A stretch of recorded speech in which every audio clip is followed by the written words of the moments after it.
kennuu didee sana yaadadhu. Ishee gaafa haati kee fi abbaan kee bar tokko mucaan koo baranaa dabarsiti siin jedhee sana yaadadhu. Ishee gaafa maatiin kee hundumtuu irra yoo rakkadhee guddisee yoo bor nama taatee baranaa dabarsitii jedhee haasa'u sana yaadadhu. Isaanii naara galfachiisuudhaaf amma dandeessu. Akka maatiin keessi abdatan ta'e arga rakkina isaa danda'e of jijjiiruudhaaf immoo namni waan hin taane hin qabu waan ta'eef rakkina qabaa miidhama qabaa garuu obsa nama gaafata. Wanti hin obsamne immoo hin jiru. Kanaafiyyuu obboloonni koo akka kootii yoo jiraattan jirtu jedheenis immoo amanaa Waaqayyo waan godheef beekaa.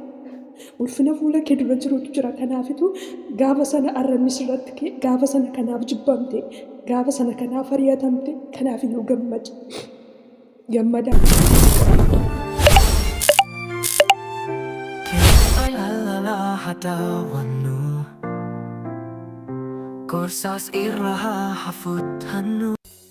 Namni akka kootii jirtu laata?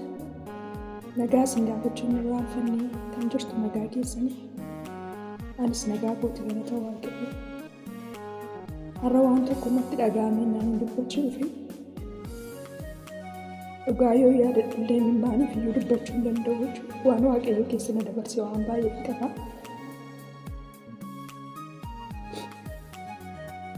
Innaa kaleessa kee ijoollee biyya Arabaa keessa jirtan biyya Ormaa keessa jirtanii dhaamsa dhaamu jechuudha. Namni akka kootii jirtaa laata? Kaleessa namni nama hin taatu kan siin jedhee beeku. Namni akka kootii jirtaa laata? Bara namni nama tuuwwatu nama hin taatu namni kan siin jedhee beeku. Namni akka kootii jirtaa laata? Utuu dubbachuu beektu akka waan dubbachuu hin beekne kan fakkaatti. Namni akka kootii jirtaa laata? Utuu adeemuu dandeessu akkatti deemtu kan dhabdee dhaabbattaa turte. Guyyaan sun hundumtuu darbeera. Guyyaan sun hundumtuu gadheenis gaarri isaas darbeera. Fira keessa diina keessa guyyaatti itti bartoota guyyaan sun. Guyyaan tokko tureera. Guyyaan itti abdii koo kutadhe. Guyyaan tokko tureera. Guyyaan itti bakkaan nama ta'u jedhees garaa kutadhe. Guyyaan tokko tureera. Guyyaan itti birrii 100 nama gaafadhee nama argaadhe.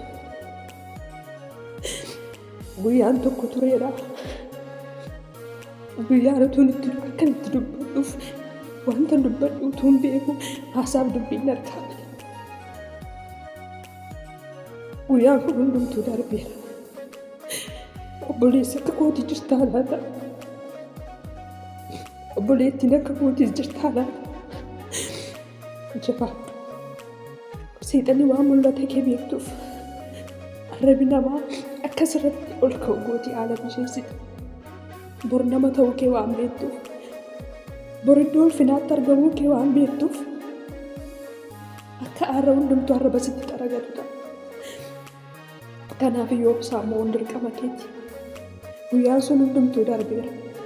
Garuu waan natti dhaga'amu keessaa namoota kaleessa intalattii sana naan jedhanii har'ammoo dhufanii miseejiidhaan wantoota garaa garaatiin lanii akkam jirtaa nama naan jedhamtu. Garuu kaleessa tish intalattiin sun nama hin taatu. Tish intalattii kana jibba nama naan jedhu jechuudha. Har'a garuu Waaqayyo seenaa koo jijjiire ofirra yoo darbee namaaf bu'aa kan ta'u na godheera. Maal isinii jechuu barbaade obboloota koo haala kam keessa yoo jiraadhu waan kamiin iyyuu ta'e obsi wanti hin dabarre hin jiru. Guyyaan irraa guyyaa borii miti. Guyyaan irraa har'a darbeera guyyaan borii immoo waan inni sii fidee dhufu. Kanaafiyyuu rakkina baay'ee jira. Biyya kana keessa rakkina baay'ee jira. Garuu obsa si gaafata obsi. As keessa gaafa teessu jireenyatti ishee kaleessaa sana yaadadhu. Ishee gaafa birrii 100 nama gaafatte namni sii kennuu didee sana yaadadhu. ishee gaafa haati kee abbaan kee bartookko mucaan koo baranaa dabarsiti siin jedhee sana yaadadhu. Ishee gaafa maatiin kee hundumtuu Waaqayyoon rakkadhee guddiseyyuu borni mataatee baranaa dabarsitii jedhee haasa'u sana yaadadhu.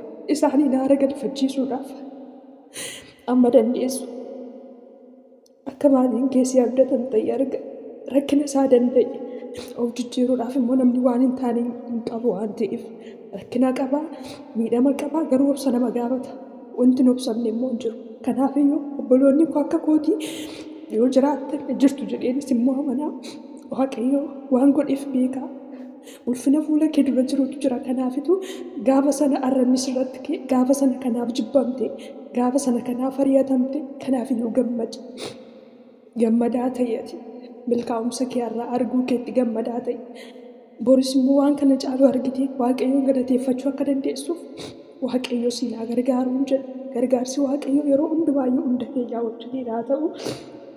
Kanaafuu abdiin kutatinaa jabaadhaa dubbachuun hin dandeenye dhugaa waan baay'ee dubbadha innas ba'ee garuu haasaanis narkaa warra rukute wanta dabarsee dhufe waan baay'ee waan hin qabuufi garuu Waaqayyo waan hundumaaf iyyuu beekaadha. Jabaadhaa gooftaanis na eebbisu obsaa waan hundumaa obsaan mo'aa warri akka kootii kaleessa dheengadda rakkina baay'ee dabarsitanii warri jecha arraba namaa dabarsitanii obsaa ammas Waaqayyo guyyaa ulfinaa qaba. Waaqayyo guyyaa gaarii fuula keenya duratti nuuf kaa'ee jira.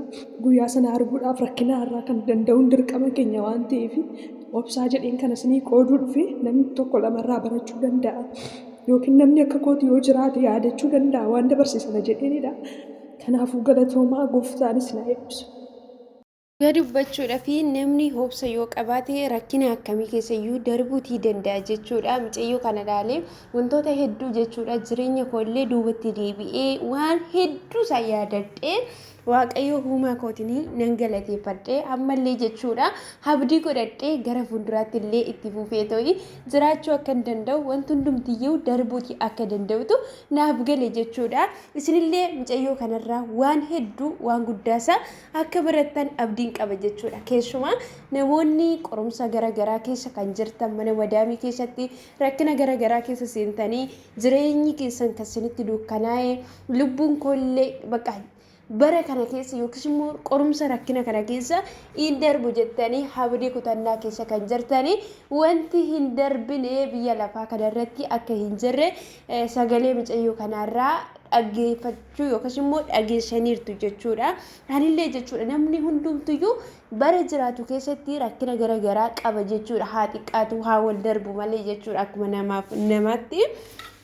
Kana ammee dhugaa dubbachuudhaaf mee jireenya keessan yeroo biyyaa baatan akkamitti akka biyyaa baatan maal ilaaltanii akka biyyaa baatanii mee of duuba deebi'aa ta'uu yaadadhaadha. Hammallee jechuudha haala jirtan keessatti abdii hin kutatinaadha jabaadhaa jajjabaadhaa. Ani dhugaa dubbachuudhaaf yeroo sagalee mucayyoo kana dhaggeeffadhu keessatti maal yaadadhe yeroo biyya harabaa dhufuudha ka'u maallaqa jechuudha. Iddoon ani jiraadhu irraa hanga Finfinneetti maallaqa gatiin konkolaataa jechuudha baasiin konkolaataa qarshii 100 jechuudha kan nama gaafattu yeroo sanatti gatii guddaadha jechuudha. Kuni gatii kana dhabee jechuudha hamma bakka nani cinqamee amma maal akkan ta'e konkolaataa jalallee naanna'ee ija namaa baachuudha dhabuu amman ga'utti jechuudha. Maaliif yeroo sanatti rakkina guddaatu ture jechuudha. Qe'ee keenya Waaqayyoof haa galatu har'a garuu hundumti isaayyuu darbee wanti yeroo sanatti hin darbamee jiraatamaa lubbuun illee yeroo sanatti hin ba'a malee fayyamu as keessa hin darbamu wanti jedhame hundumti isaayyuu hin darbe shiniin jira buloota koo kana wanti hundiyyuu hin darbame namni haala yeroo sana keessa darbitee nuufidii kannaan jetta sagalee kana hamma dhumaatti viidiyoo kana kan dhaggeeffattanii koomentii jalatti yaada keessan naaf qooda jechuudha. Yeroo biyyaa ba'u maal takka na mudate asitti illee jechuudha yeroo hanaaf aaraa sana akkamittiin akkan dabarse isiniif qooda isiniin jedha buloota koo. Sagalee na jalaan dhagahamu immoo hin dhaggeeffatina isiniin jedha dhiifama guddaasaa iddoon ani jiru naaf mijataa miti isiniin jedha. Waaqayyo immoo waan hunduma keessatti iyyuu gaariidha. Yoo jaallattanii viidiyoo kana immoo laayik sheer godhaa isiniin jedha. Turtii gaarii isiniin jedha.